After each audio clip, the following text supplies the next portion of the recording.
오늘 말씀이요, 우리 성도님들에게 꼭 필요한 말씀이 되시길 우리 다시 한번 축원드립니다. 현대는요, 쉽게 말하면 어떠냐면 지식과 정보가 홍수의 시대라고 그만큼 바다와 같이 넓다고 얘기합니다. 근데 신앙 안에서도요, 어떻게 보면은요, 설교가 이 시대의 홍수와 같이 많습니다. 우리나라에서만 해도 한 주에 어느 정도가 나오냐면 10,000개에서 20,000개의 설교가 거의 나옵니다. 설교가 이렇게 홍수다 보니까요, 문제는 뭐가 있냐면 하나님의 말씀이 얼마나 귀한지를 우리가 잊어버리고 살게 됩니다. 그래서 그런지 어떤 분들은요, 그 하나님의 말씀을 위해서 정말 예배드리고 이렇게 하는 것보다 인터넷으로 또 유튜브로 그 설교를 듣는다고 합니다. 근데 제가 연구하기 위해서요, 많은 목사님 것도 한번 들어보면서 어떤 것이 우리 성도님들한테 더 유익이 될까 연구하기 위해서 많이 들어보기도 하는데, 문제는 뭐냐면 적지 않은 설교가 대부분이요, 사람의 삶에 집중하고 있습니다. 그러다 보니까요, 어떻게 보면 다르게 말하면 성경을 인용하는 강연이 되어가고 있더라는 것이. 때로는요, 인간의 삶에 대해서요, 어떤 때는 뭐냐면 이 영혼이 피폐할 정도의 세상으로 관심이 온전히 집중되는 그런 설교를 많이 듣기도 됩니다. 성도님들이 인터넷이나 이 영상 설교를 들으실 때 되면요, 꼭 생각해보고 타진해봐야 될 게 뭐냐면요, 이겁니다. 이건 꼭 보셔야 돼요. 정말 이 설교가 성경대로 하나? 또 설교의 주인공이 누구십니까? 하나님이십니다.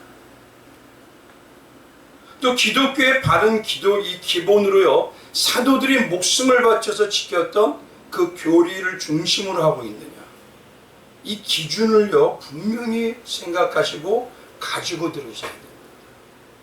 왜냐면요, 그만큼 우리의 영혼에 생명이 달려있기 때문에 그렇습니다. 영혼이 생명이 달려있다는 것은요, 우리 삶에도 놀라운 축복과 직결된다는 소리입니다. 어떤 성도님이 적지 않게 들었던 말이 뭐냐면요, 이렇게 저는 말씀을 들었습니다. 자기는 신앙이 중요하지만요, 신학은 별로 중요하지 않대요. 오히려 신앙이 신앙을 방해한다고 하더라고요. 근데 아닙니다. 성경을 한번 가만히 읽어보십시오. 그 뛰어난 바울도요, 믿음의 놀라운 순교했던 선지들과 사도들이요, 신앙의 뜨거움은 정말 좋다고, 뜨거워야 된다고 강조합니다. 근데 또 잊지 말을 게 뭐냐면 신앙의 바른 방향성들, 즉 교리적인 게 정말 얼마나 우리가 온전히 창념하는지를 강조하고 있더라는 거예요. 그래서 그들이 많이 말했던 게 거짓 선지자와 거짓 그리스도인들에 대해서 또 상당히 많이 말을 합니다. 바울은요, 이 한마디로 뭐냐면 이걸 뭐라고 얘기하냐면 다른 복음을 너희는 조심해라 그럽니다. 다른 복음을 조심해라. 복음을 말하기는 하는데요, 방향이 영이고 하늘이 아니라 오히려 땅이고 사람 중심이라는 겁니다. 그래서 갈라디아서 1장에 가보면요, 6절부터 뭐냐면 그리스도의 은혜로 너희를 부르신 이를 속히 떠나 다른 복음을 쫓는 것을 내가 이상히 여기노라 라고 합니다. 그러면서 다른 복음은 없나니 어떤 사람들이 너희를 요란케 하여 그리스도의 복음을 변하려 함이라 라고 하요. 근데 10절에 가서 뭐라고 하냐면요, 그 변하게 하는 게 이렇게 얘기합니다. 내가 사람을 좋게 하랴 하나님을 좋게 하랴. 어떤 거는 들으면 사람을 중심으로 하는 게 있고 어떤 거는 하나님 중심이라는 게 있다는 것입니다.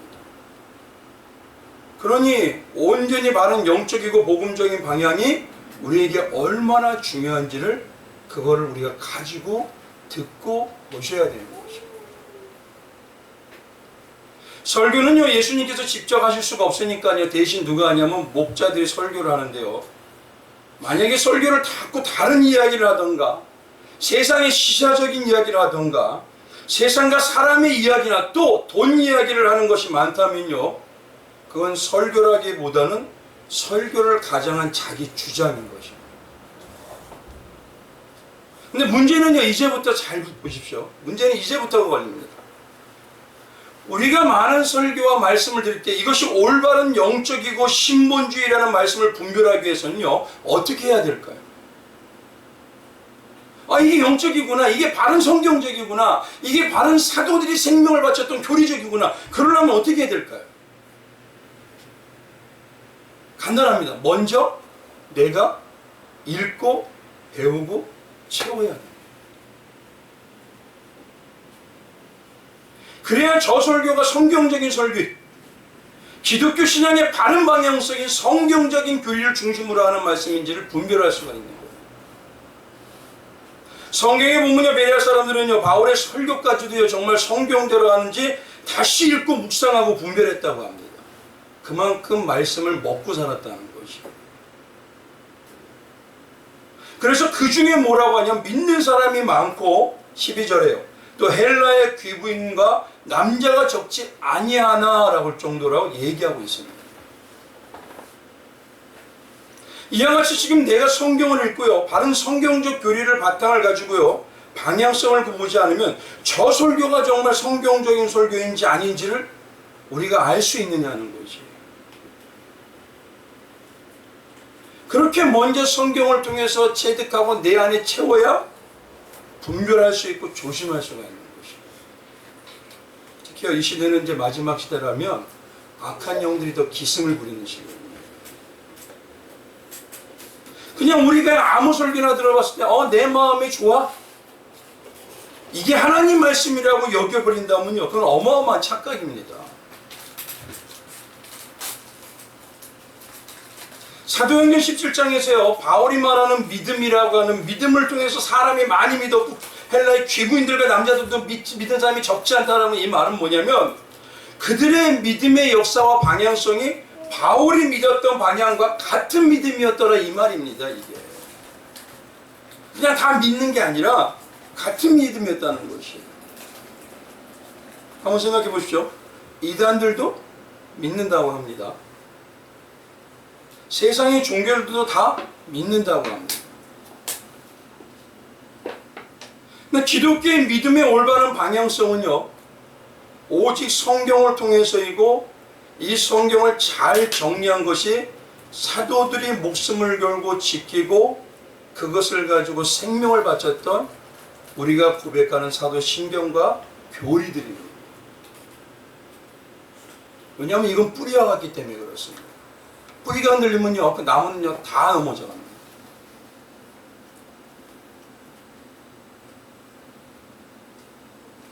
오히려 그래서 저는요, 성경을 읽고 먹지 않고요, 바른 교리적인 신앙과 신학에 대해서 막연한데 오히려 설교를 많이 듣는다, 그걸 자부한다면요, 저는 이렇게 말씀드릴게요. 정말 위험한 겁니다.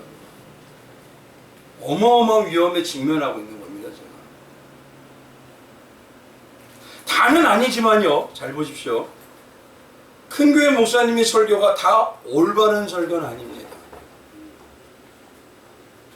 오히려요, 사람의 중심의 마음에 맞춰졌기 때문에 사람들이 많이 몰릴 수가 있어요. 그렇기 때문에 듣는 사람들도 성경을 올바른 신앙과 신학의 바탕으로 읽고 먹지 못하면, 내가 이단 사상을 들어서 이단에 끌려가도요, 어떤 목사님이 이렇게 저렇게 그럴싸하게 말을 포장하면서 다른 복음을 전해도 영원히 초토화가 돼도 모르게 됩니다. 그래서 항상 말씀드렸던 게 뭐냐? 제가 말씀드리는 설교도 어떻게 하라고요? 분별하라고 하십니다. 이게 성경적인지, 이게 교리적인지. 그래서 정말 이 시대가요, 바른 말씀의 방향을 점검하고 깨어있지 않으면요, 위험한 시대니 조심해야 되는 겁니다. 제가 목회를 하면서요, 지금까지요, 가장 문제가 됐던 게 뭐냐면, 영혼이 변질돼 버리는 거예요. 문제는 한 번 신앙의 방향이 변질되고 무너져서요, 이상한 사상을 받아들이는 거 금방 받아들입니다. 근데 문제는요, 그것을 다시 바르게 고치고 세우는 데는요, 바울이 말할 정도로 해산의 수고만큼 그렇게 고통스러워요. 그리고 힘듭니다. 삶에서도 오랜 시간이 걸려서요, 삶은 다 피폐해질 대로 피폐해져서 간신히 회복되는 걸 너무 많이 봤습니다. 나중에는요, 신앙도 버리는 분들까지도 봤어요. 뭐 호숫가를 한번 가보십시오. 잔잔한 호숫가. 파문이 일어나서 전체가 흔들리는 방법이 어떨까요? 큰 바위를 던지면 많이 흔들릴까요? 아닙니다. 작은 조약돌 하나를 톡 던지면요, 이 파문이요 전체가 퍼져버립니다. 우리의 영혼에도 이상한 말씀에 이단적인 생각을요 톡 바뀌면 나도 모르게 낙숫물에 모여 바위 뚫리듯이 뚫려버립니다.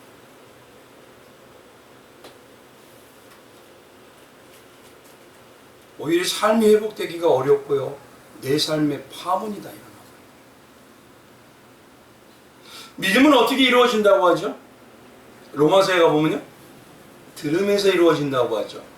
그럼 이걸 반대로 얘기하면요, 이겁니다. 영혼이 변질되고 피폐해지고 기쁨이 없는 사막과 같이 되는 것도요, 어떻게 하면 잘못된 말씀을 들으면서부터 시작됩니다. 다른 걸로 하는 게 아닙니다. 들으면서부터 생명 있고, 들으면서부터 사막과 같이 메말라 말입니다. 그러니 성도는요, 무엇에 어떤 말씀을 듣느냐가 정말 중요하고 생명이 달린 일입니다. 우리는 지난 시간까지 어땠냐면요, 13장의 말씀을 드렸어요. 13장에는요, 예수님께서 뭘 원하냐면 제자들에게 너희는 사랑의 제자가 되어라, 사랑할 수 있는 성도가 되어라 라고 말씀하셔요. 근데 그 중에서 예수님이 가장 많이 보여준 게 바로 가룟 유다의 신앙의 모습이었습니다. 우리의 가룟 유다의 신앙의 모습을 통해서 우리에게 말씀하시는 거, 우리의 신앙에도 예수님의 말씀의 양식을 먹는다고 하면서도 예수님의 뜻과는 다른, 예수님에게 배신하는 것 같은 발꿈치를 드는 그런 불신앙적인 신앙의 방향은 없는지 우리를 점검하라는 말씀이었어요. 그래서 유다는요, 결국 자기가 갈 길이 뭡니까? 육이 되는 길로 갔습니다. 그러나 그가 모인 예수님과 동행하고 그는 많은 기적도 봤습니다. 또 고귀한 말씀도 수없이 들었습니다. 그런데 제자로서 그가 실패한 가장 큰 원인은 무엇이냐면, 오직 유일한 생명이신 예수 그리스도의 말씀인 그 떡을 세상의 목적을 위해서 배우고 익히기만 했다는 것이죠. 그러다 보니까 결국 실패하는 모습이 나타날 수밖에 없다는 거예요. 우리가 착각하는 것 중에 하나가 뭐냐면요, 교회 잘 나오고 예배를 잘 드리고 설교 잘 들으면요, 잘 먹고 있다고 생각합니다. 이 시간에 참석하면 잘한다고 생각해요. 아닙니다. 영혼의 말씀을 정말 먹은 자는요, 특징이 나옵니다. 우리 점심 때요, 정말 막국수 같은 걸 잘 먹으면 어떻습니까? 기분이 좋아지죠? 기쁨이 넘치죠? 또 뭐가 있죠? 배부르는 만족이 느껴지잖아요. 그것처럼요, 우리가 창세전에 택함받아서 구원받은 하나님의 자녀이고요, 어린 양의 신부이며 성도라고 해도요, 유다와 같이 많은 시간의 말씀을 듣고 읽고 예배드리고 설교를 들었다고 하지만 세상의 목적을 위해서 말씀을 먹지 못하고 배우고 익히는 모습이 되면요, 결국 유다와 같이 영적으로 우리가 주님과 등을 돌리는 일도 가능해진다는 거죠. 그래서 예수님이 너무도 애타게 얘기하시는 거예요.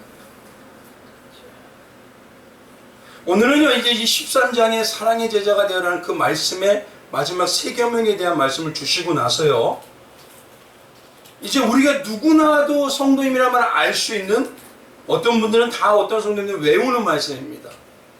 어떤 것이죠? 너희는 마음에 근심하지 말라, 하나님을 믿으니 또 나를 믿으라. 그리고 여기에 말씀에 다음 주에 하겠지만요, 내가 곧 길이요 진리요 생명이라. 이 말씀이 여기에 다 기록되어 있습니다. 근데 문맥으로 제가 보니까요, 이 성경은요, 꼭 전체 흐름을 보셔야 됩니다. 13장에는요, 예수님이 참 사랑의 제자가 되라, 참 사랑할 수 있는 성도가 되어라 라고 말해놓고 난 다음에 갑자기 뜬금없이 뭐냐면은, 너희는 마음에 근심하지 말라. 아니 사랑의 제재가 내렸으면 사장의 제재가 되는 어떠한 방법에 대해서 얘기를 해주셔야 되는데 갑자기 주제가 확 바뀌어버려요. 그래서 뭐냐면 너희는 마음에 근심하지 말라 이렇게 바뀌어버립니다. 우리가 이야기를 하다 보면 갑자기 누가 이런 얘기를 하다 보면 어떻습니까? 왜 생뚱맞은 이야기를 하지? 그런 얘기도 합니다. 근데 마음에 근심하지 말라 그러고요. 다양하게 다른 얘기를 해버리시는 거예요. 우리야 물론 하나님의 예수님의 말씀을 다 은혜로 받는 성도들이니까 모든 말씀이 은혜스럽습니다. 그러나 좋은 말씀이지만 조금은 이 문맥을 보면요 이해가 안 가는 말씀. 그런데 우리가 요한복음을 통해서 알듯이요 예수님께서 갑자기 말씀을 툭 던지던가 어떤 상황과 맞지 않는 엉뚱한 말씀을 툭 하실 때가 되면요 그거는 무엇이죠? 무엇인가 목적이 있으셔서 그 말씀을 하셨다는 겁니다. 그것도 오늘 말씀에 너희는 갑자기 근심하지 말라 하시는 것은 이미 제자들이요 누구와 같이 있으면서도 예수님과 같이 있으면서도 뭐하고 있다? 이게 뭐죠 도대체? 예수님의 말씀을 들으면서도 근심하고 있어요. 우리가 쉽게 말하면 하나님의 말씀을 들으면서도 믿음이 아니라 근심하고 있어요. 성경에는 예수님께서 분명히 마태복음 6장에 이렇게 말합니다. 그러므로 30절에 그러므로 염려하여 이르기를 무엇을 먹을까 무엇을 마실까 무엇을 입을까 하지 말라. 이는 다 이방인들이 구하는 것이라. 너희 천국에서 이 모든 것이 너에게 있어야 할 줄을 아시느니라. 그러면 잘 보십시오. 염려하지 말라는 말이 결국은 근심하지 말라는 건데 마태복음 6장에 있는 이 근심의 내용의 주제가 뭡니까? 무엇을 어떻게 먹을까? 무엇을 마실까? 결국 그러면 이들의 근심은 뭐라는 거예요? 이런 세상의 욕망에서 벗어나지 못하고 있더라는 겁니다. 그러니 능력이 없는 겁니다. 여전히 세상에 묶여있는 사단이 잡고 있는 그 권세 아래 꽉 묶여서 힘을 못 쓰고 사는 거예요. 그러면 오늘 본문에서요 마태복음 6장이 아니라 제자들은 과연 무엇을 근심하는 것일까? 오늘 본문을 통해서 보면 뭔가 근심하는 게 있거든요. 먼저 아마도요 제자들은요 예수님이 돌아가시게 되면 어땠을까요? 유대교에 그렇게 반발하면서 유대교의 지도자들을 그렇게 깠으니 어떨까요? 제자들은 자기들이 위험해질 거라는 걸 알았을까요? 몰랐을까요? 알았습니다. 그래서 성 만찬 때 뭐라고 합니까? 그들의 목적이 누가 크냐? 내가 크냐? 제가 크냐? 그거를 싸웠다고 했죠. 그동안 예수님을 따르면서 결국은 뭐냐면 이들은 예수님을 통해서 투자한 것들이 헛되게 될까 봐 근심하고 있는 거예요. 신앙을 우리가 하나요? 결국은 자기가 투자했다고 생각하더라는 겁니다. 이거 잘 들으셔야 됩니다. 오늘 내가 뭔가 투자했다고 생각하면요 그거에 대한 대가가 안 나오면 아까워지기 시작해요. 신앙은요 우리가 하는 게 아닙니다. 누가 하시는 거죠? 삼위 하나님께서 이루어가는 것이잖아요. 완벽하게. 근데 어떻게 내가 투자한 거로 여기죠? 근데 문제는 예수님과 같이 있으면서도 이게 변하지 않아요.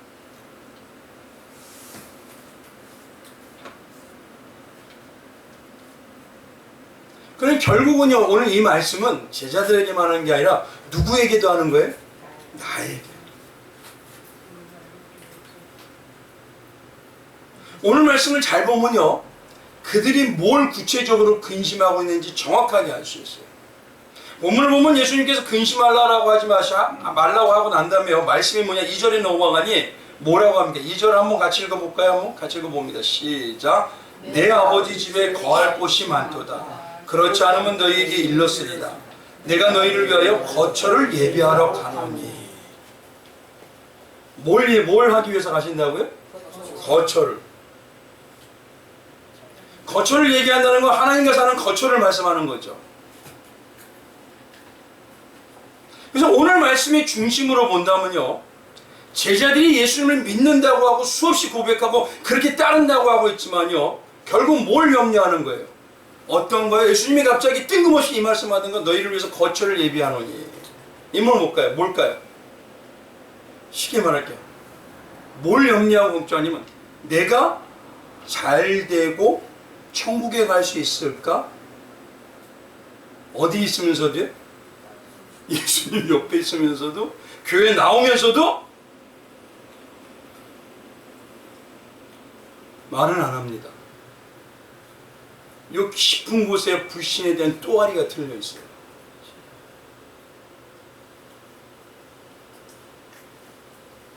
제자들 한번 입장을 봐보세요. 그전에는 제자들이 어떤 걸 믿었죠? 유대교를 믿었죠.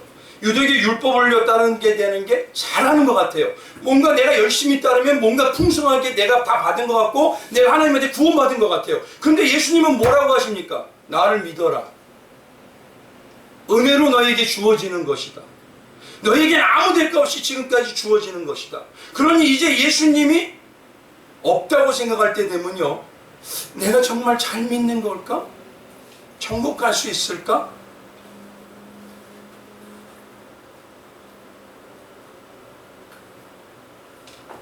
제자들은요, 수없이 따라다니면서 다양한 믿음의 말씀을 듣고 기적도 보고 염려하지 말라는 말씀도 들었습니다. 예수님이 오직 십자가, 예수님은 어떤 얘기하면 십자가의 복음의 그 능력과 권세와 구원이 어떤지에 대해서 믿음의 확신을 계속 얘기하셨어요.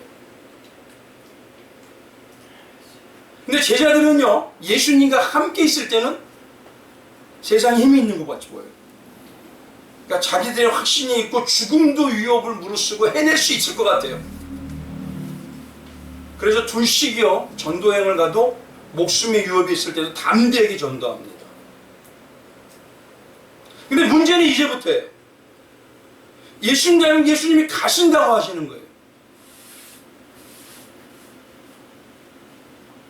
그러니 가장 먼저가 율법을 지켜서는 자기가 갈 것 같고 자기가 성장할 것 같고 우리가 이걸 얘기하면 교회에서 봉사하고 헌신하고 열심히 하는 거 하면 나는 구원받은 자 같은데, 이제 주님이 안 계시면 문제는 뭐냐면 이것이 흔들려 버리는 거예요. 지금 뿌리가 흔들려요. 결국은 뭐냐면요, 이 뜻은 뭐냐, 예수님의 말씀의 방향과 말씀으로 믿음의 확신이 아니라 뭘 가지고 살았다는 거예요? 자기 감정에 따라서, 자기가 처해진 상황에 따라서. 그러니 여태까지 함께 다녔는데도 또다시 예수님께서 뭐냐, 너희를 위해서 거처를 예배하러 가노라 하는 말씀할 정도로 흔들려버려요. 이걸 지금의 신앙으로 한번 얘기할게요. 물론 성도 중에 다 그렇진 않습니다. 물론이 아닙니다. 그러나 우리가 한번 고민해 봐야 될 게, 교회에서 목사님에게 말씀을 듣고 설교를 말씀을 들으면 확신 생겨봐. 그럼 믿은 것 같고 내가 잘하는 것 같고요, 막 삶에서 역사가 나올 것 같아요. 근데 삶으로 돌아가면 이제 막연해져.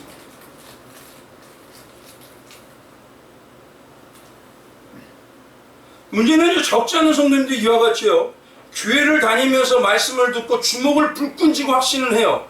잘 믿는다고 따른다고 해요. 근데 조금만 삶이 어렵고 위기가 닥치면요, 또 때로는 영적인 감동이 없으면 마치 제자들처럼 너무도 쉽게 내가 정말 하나님의 백성일까? 여기에 대한해서도 또아리 틀고 올라와요.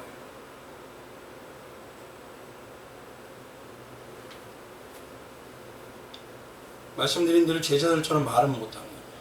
교회 한번 가보십시오. 믿습니까? 하면 아멘 해요 다. 정말이에요? 그러면요, 아멘 했다가 아멘. 또 정말이요? 아멘. 아멘. 그래요.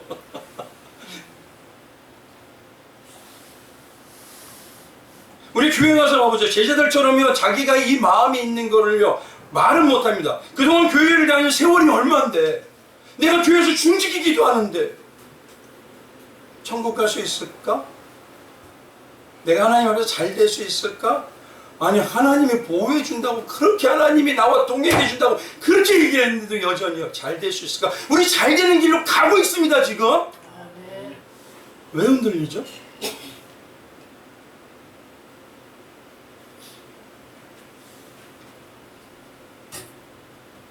만약에 내가 이런 얘기를 하면 사람들이, 아니 어떻게 그렇게 오해를 다니고 직분까지 했는데 저렇게 믿음이 없어, 이럴까봐 말 못해요. 그러니 내가 천국 갈 수 있을까? 이 말을요 다르게 표현합니다. 뭐라고 표현하는 줄 아십니까? 제가 적지 않게 들었어요. 나는요 아직도 하나님이 계신지 잘 모르겠어요. 이거 똑같은 말입니다 지금. 아마 우리 성도님들도 들으셨을 거예요 그런 얘기.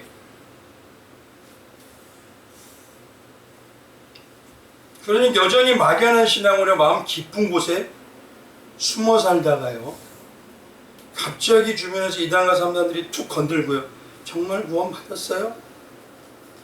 정말 천국 갈 수 있어요? 이러면요 내 안에서 요동치기 시작합니다.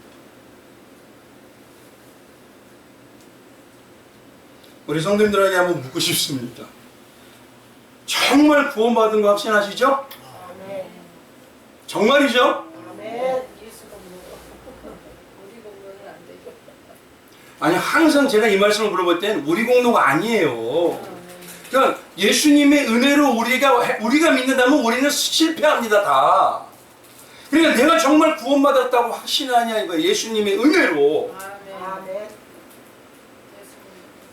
근데요 왜 주님과 그 은혜로 함께 동행한다면서 시간이 지나서 조금만 영적으로 무덤덤해지고 되면 마음속에 왜 또 아리트가 올라와요? 고백은 했는데. 그러니 예수님께서요 오늘 제자들 마음뿐만 아니라 우리들 마음까지 확 깨트려 보시는 거예요. 너희들 분명히 이럴 거야. 그래서 먼저 말씀해 주시는 겁니다.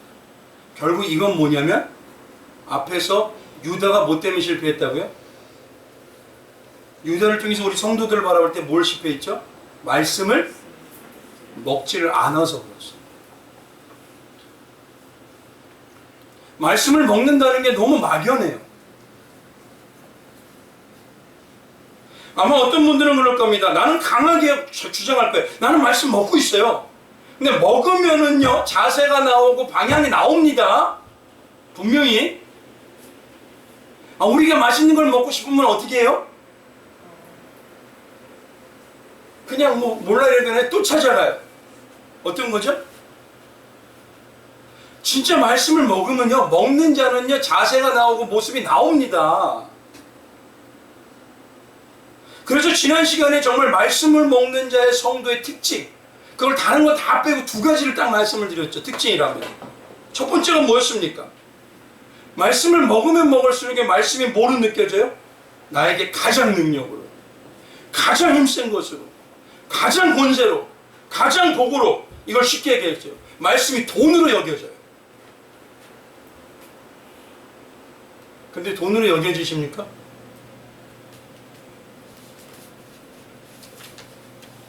정말 그러면요 먹지 말라도 매일 먹어요.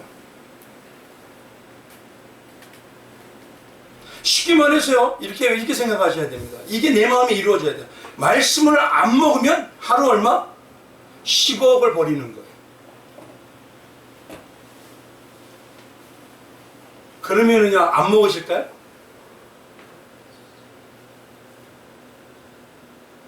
말씀은 하나님의 능력이 있는 거예요. 결국은 그 정도도 생각을 안 하고 있다는 거죠.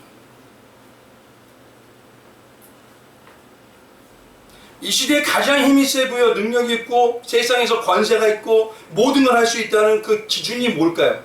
그게 바로 돈입니다. 돈으로 목숨도 살 수 있고요. 돈으로 목숨도 죽일 수 있답니다. 지금 이 시대에 많은 파업들이 있고 막 있죠. 으쌰으쌰. 한번 그 내면을 깊이 들어가 보세요. 뭐 때문에 그럽니까 이거? 돈 때문이에요.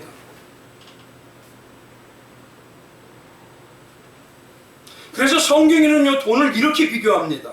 마태복음 6장 24절에요. 한 사람이 두 주인을 섬기지 못할 것이니 혹 이를 미워하고 저를 미워 사랑하거나 혹 이를 중히 여기고 저를 경히 여김이라. 너희가 하나님과 재물이라 하지만 돈을 겸하여 섬기지 못하리라.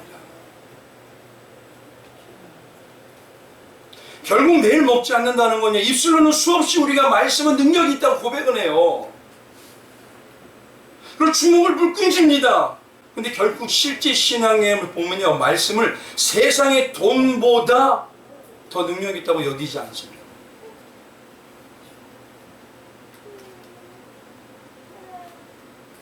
한번 생각해 보십시오. 우리가 조금 생활비가 어렵게 되면 어쩌? 아침부터 저녁까지 뭔 생각만 들어요? 예수 말씀 이렇게 생각하시나요? 그러면 뭐 돈보다 힘이, 지금 예수님 힘이 없는 거네요. 아니, 생명의 능력이 있다며요. 권세가 있다며요. 말씀을 먹는다며요. 삶을 산다며요. 결국 안 먹는 거예요.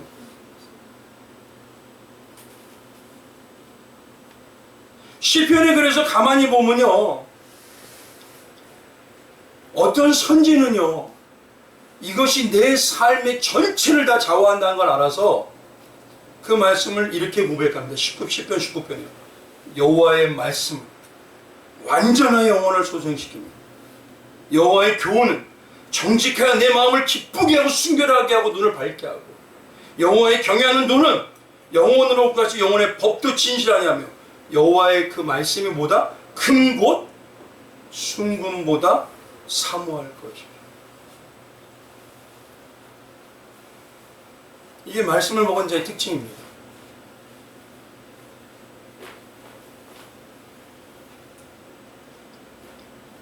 성경에는 또 이런 말씀이 있는데, 야고보서 4장에 가보면 이렇게 얘기해요. 그런즉 너희는 하나님께 복종할지어다. 마귀를 대적하라. 그러면 너희를 피하리라. 하나님을 가까이 하라. 그러면 너희를 가까이 하시라. 하나님을 가까이 하고 하나님이신 예수 그리스도께 복종하고 예수님을 가까이 하는 건 뭐밖에 없을까요? 뭘까요? 요한복음 1장 14절 가보세요. 뭐가요? 말씀이 육신이 되어서 우리 가운데 가시되 그가 뭐가 있다? 영광과 은혜와 진리가 어디에?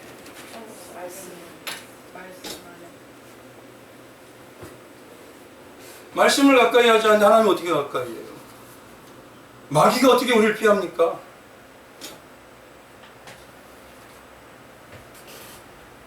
정말 말씀이 최고의 힘으로 복으로 그렇게 원하는, 어떤 분은 방석에도 복이 있고 숟가락에도 복이 있고 젓가락에도 복이 있고, 그 정도로 돈으로 여기냐 이거예요.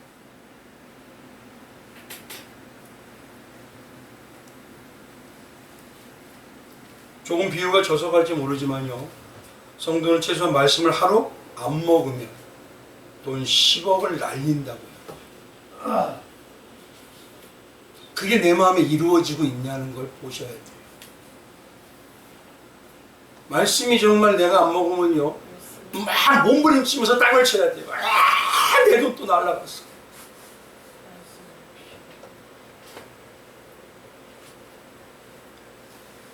그리고 창세전에 택함받은 그리스도인들 성도들이요, 흔들리는 이유가 뭐냐면 말씀을 먹는데 이런 자세로 안 먹어서 그렇습니다. 성령은 우리 안에 이런 자세가 생기도록 만들어내세요. 두 번째는요, 정말 말씀드렸죠. 말씀을 못 먹으면 어떻게 된다? 지금 당장 죽는다고 느끼는 자만 매일 먹어요. 이 시대 사람들이 자주 하는 말이 뭐냐면요, 살기 위해서 먹는다? 먹기 위해서 산다. 그래서 시대의 특징이 뭐냐면 자기 입의 즐거움을 위해서는요, 바다까지 건너가서 미식을 찾아요. 전 놀랍습니다. 먹으려고. 최소한 정말 말씀을요, 이 정도로 맛집을 찾아다니는 자세 정도로 관심과 집중을 하고 있느냐는 거예요.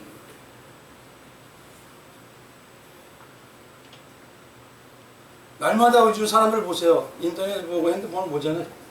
그럼 맛집 찾기 바빠.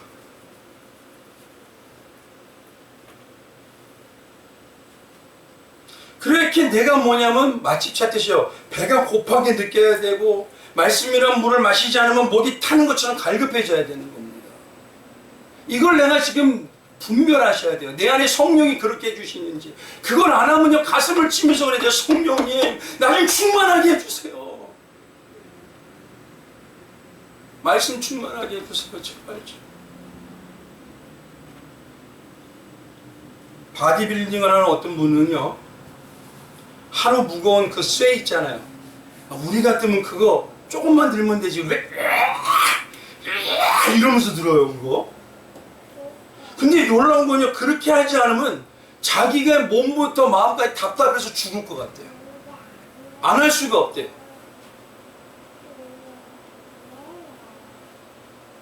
다윗은 얼마나 습관적으로 갈급했으면요 시편 42편에 이렇게 합니다.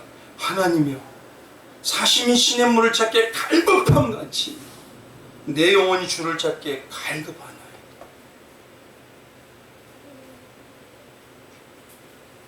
성도는 최소한 밥 한 끼는 굶을 수 있어도요 말씀을 굶어서는 안 됩니다. 마귀는 정확하게 합니다. 근데 일주일 내내 굶다가 주일 한 번만 딱 밥을 먹어요.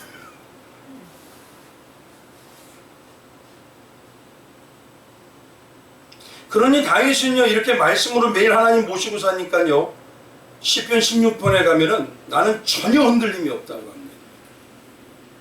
8절에 내가 여호와를 항상 내 앞에 모시며 그가 나의 오른쪽에 계심으로 내가 흔들리지 아니하리로다.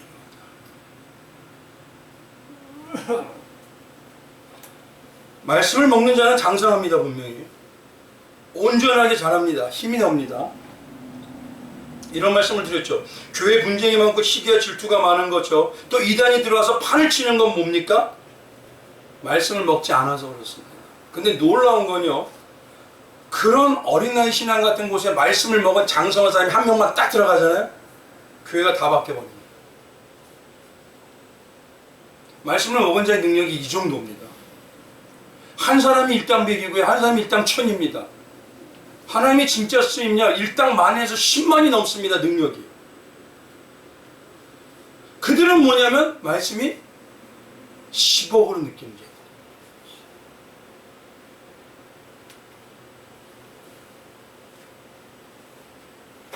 정말 그래서요 바른 신앙의 방향을 가지고 말씀을 양식처럼 먹는 자가 근심이 없는 자가 됩니다. 왜요? 말씀의 가장 중심 뭐죠? 누가 나를 책임져줘요? 그렇죠. 말씀을 먹었다면 하나님 나 책임져 주는데 뭔 상관 있어요? 이 땅에서 살아도 하나님 영광 드리고 가도 하나님 나라에서 살고요.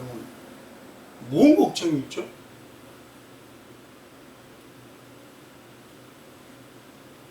이제 두 번째로요. 이제 중요하게 진짜 바른 영적인 말씀을 먹으면 그 신앙의 방향이 올바른지를 보셔야 돼요. 내가 이 방향을 보셔야 내가 지금 먹고 있다는 걸 알아야 되는 겁니다. 그래서 오늘은 지금 두 번째로는요 신학적인 면을 조금 말씀을 드립니다. 오늘 본문의 4절에 가보면 한번 보십시오. 한번 읽어볼까요? 이렇게 얘기하죠.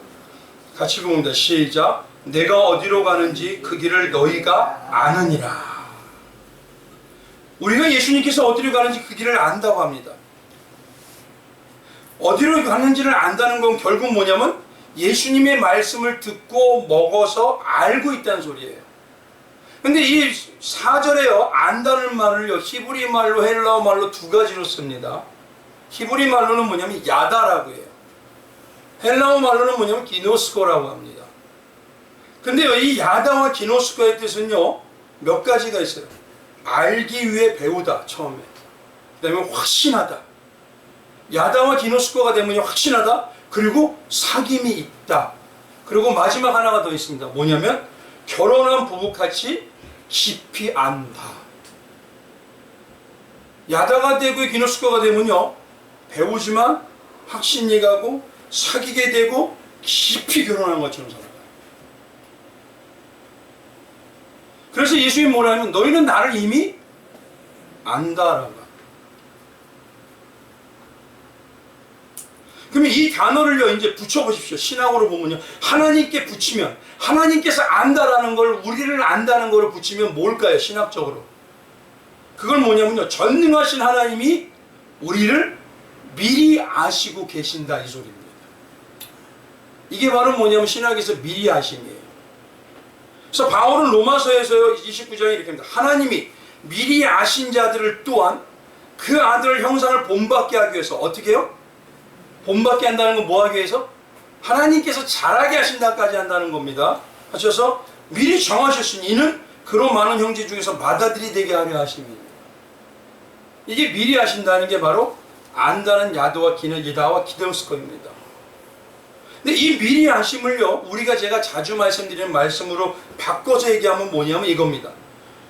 전능하신 하나님의 주권을 가지고 예수 그리스도를 통해서 우리를 택하여 주신, 구원해 주시고 장성하도록 다 이루어 주시는 작정과 예정을 하신다, 요 소리입니다. 이제 연결이 신학적으로 좀 되시나요? 그리고 이걸 한마디로 딱 바꿀게요. 쉽게 뭐냐면 구원의 서정을 이루어간다, 이 소리. 이제 연결이 좀 되셔야 됩니다. 야다와 기노스코라는 건 배우고 확신하고 사귀고 결혼한처럼 부가 깊이 들어간다, 요 소리인데, 이거를 하나님에 갖다가 하나님이 아신다로, 우리를 아신다로 얘기하면 하나님 우리를 미리 아신다, 이렇게 받아들여요. 그리고 이걸 신학적으로 얘기하면 하나님은 우리를 미리 아시고 택하여 주셔서 구원해 주시고 구원한 예수 그리스도의 장성하신 분까지 완전하게 작정해 주시고 예정해 주신다. 그리고 이걸 간단히 하면 구원의 서정을 이루어 간다. 우리 한번 펴봐 주세요. 구원의 서정이 뭡니까? 이건 꼭 알고 계셔야 됩니다. 처음에가 뭐죠? 소명은 뭐예요? 하나님 우리를 먼저 이미 택하여 주셨다 아닙니까? 그럼 잘 보십시오. 구원의 서정이 뭐냐면 바른 신앙의 방향입니다. 그럼 나머지 중생, 믿음, 회신, 친히, 양자, 성화, 견의, 영화가 나 뭐죠? 장성의 맞죠? 근데 구원의 핵심만 있으면 돼요? 누가 그런 얘기하죠? 그런 얘기 누가 많이 해요? 구원받으려 하잖아요. 성경에는요, 너희가 확신만 있으면 된다라고 한 적은 한 번도 없어요. 너희가 이루어 가라, 이 말은 뭐냐면 하나님이 이루어 낼 것이다, 이 소리입니다. 그게 내가 말씀을 정말 오늘을 먹으면, 나는 믿음의 확신, 말씀 계속 먹으면 나는 하나님의 자녀야, 이게 생겨요. 그러면서 또 하나 생긴 게 뭐냐면 신앙을 통해서, 삶을 통해서 하나님이 나를 완전하게 예수 그리스도의 신부로 만들어내, 이게 나와요. 그럼 왜 흔들리죠? 결국은 내가 하나님의 왕자하고 공주라는 자녀에서부터 뭐냐면 말씀을 안 먹으니까 구원의 서정이 내 안에서 안 이루어지는 거예요. 이게 얼마나 위험한지를 모르고 있어요, 성도님들이. 이거 외우시는 거예요.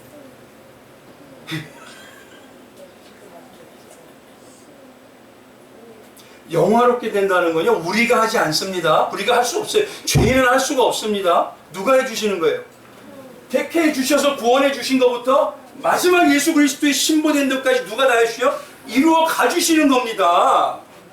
왜 자꾸 이게 흔들려요? 말씀을 정말 먹으면요, 바울하고 사도들이, 수없는 선진들이 그 얘기를 계속해요. 그러니까 결국은 자막에 보면 말씀을 안 먹어요.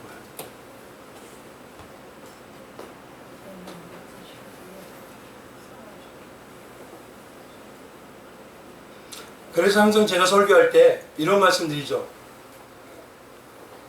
우리는 하나님의 자녀로서 이렇게 살아야 합니다, 저렇게 살아야 합니다 하는 거예요. 한 말씀 드리죠.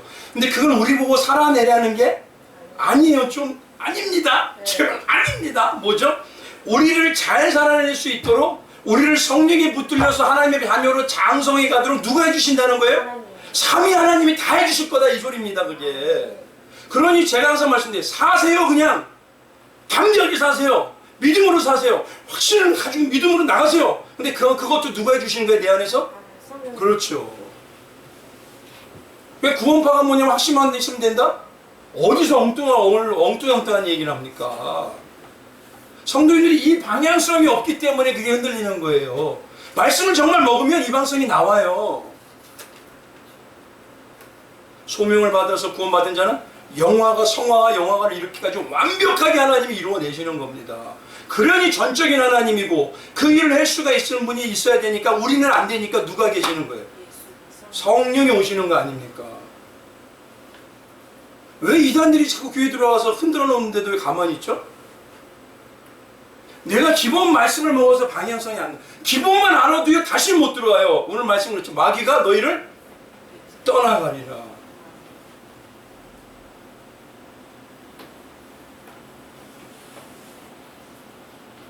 우리 안에서 성령께서 성령을 보게 하는 건 성령을 통해서 내가 구원받은 자라는 걸 막 느낌을 갖는 게 아니라 나는 이미 왕의 아들이에요.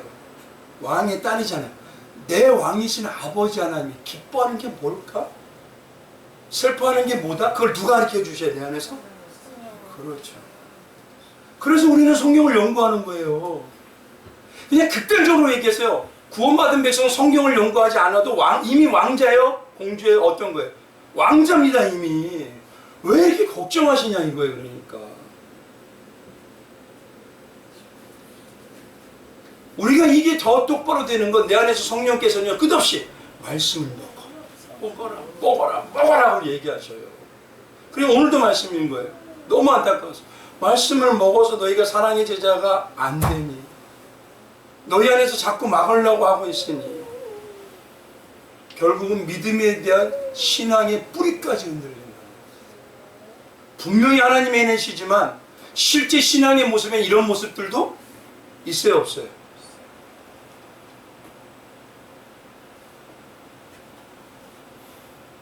그러니 우리가 정말요 말씀에 내가 붙어있고 매일매일 먹는 것이야. 마지막 세 번째로요 이렇게 보겠습니다. 왜 염려하고 근심할까? 그럼 그거를 해결하는 유일한 방법이 뭘까?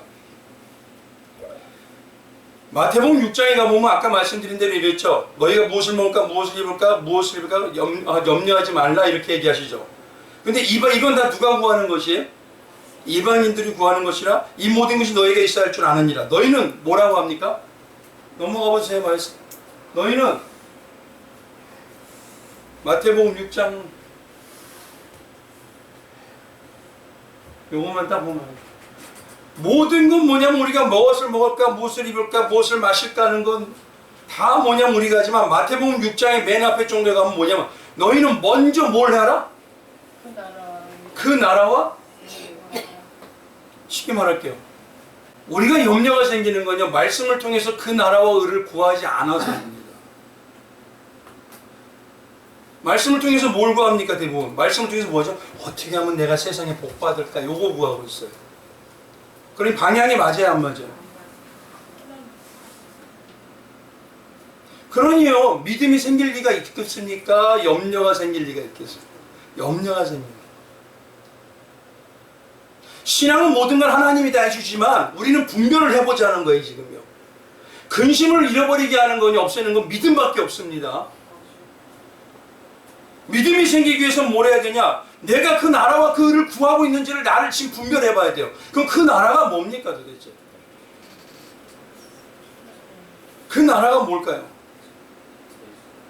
그 나라라는 건 다 간단히 말하면요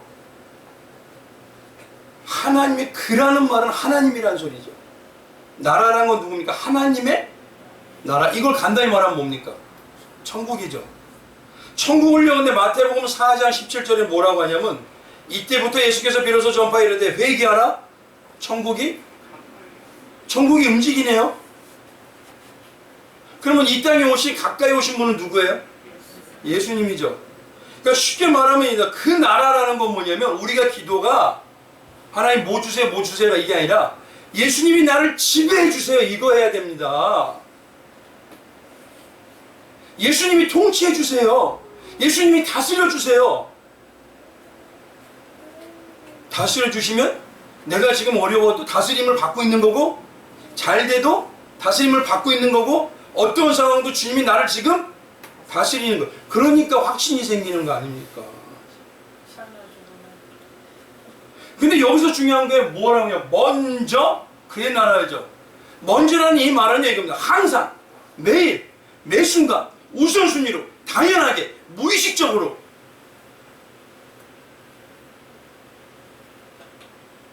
예수가 통치하기를 구해야 된다는 거예요. 그러면 주님이 통치하면요, 가장 나에게 좋은 길일까요, 나쁜 길일까요?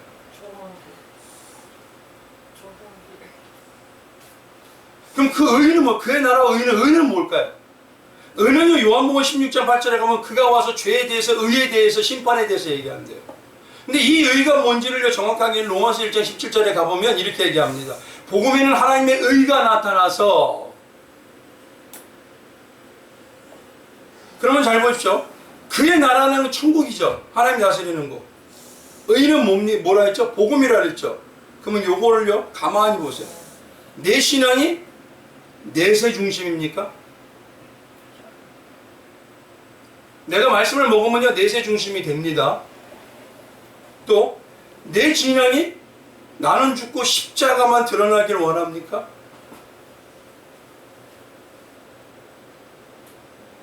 말씀을 내가 정말 먹으면요, 하나님의 나라인 내세가 중심이 돼요. 근데 그게 놀라운 건, 나는 내세를 가지고 있는데 하나님이 이 땅에서 내가 하나님과 살게 하셔요. 그러니 우리의 천국의 삶은 어디서부터 이루어져요? 여기서. 그러니까 하나님과 살기를 원하십니까, 정말? 주여 오시옵소서 이겁니까? 아니면 10년쯤 있다가 내가 살 거 다 누리고 난 다음에 천천히 오시옵소서 이겁니까?